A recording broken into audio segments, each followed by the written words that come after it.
Welcome back to another technical deep dive here in the debug zone. Today we're tackling a big question and breaking it down with us from other users.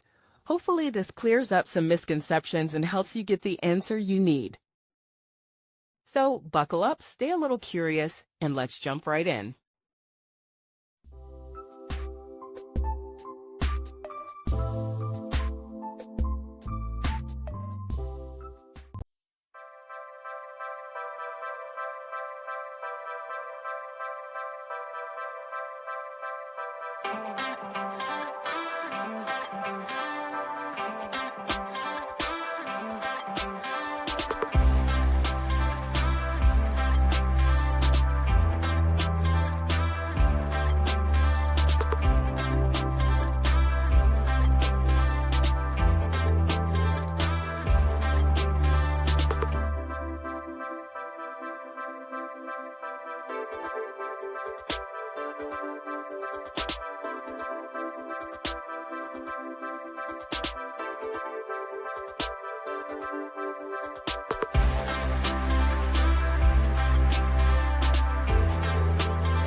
And that's a wrap.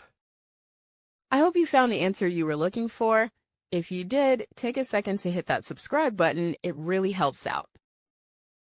And let me know in the comments which solution worked best for you. See you next time in the debug zone.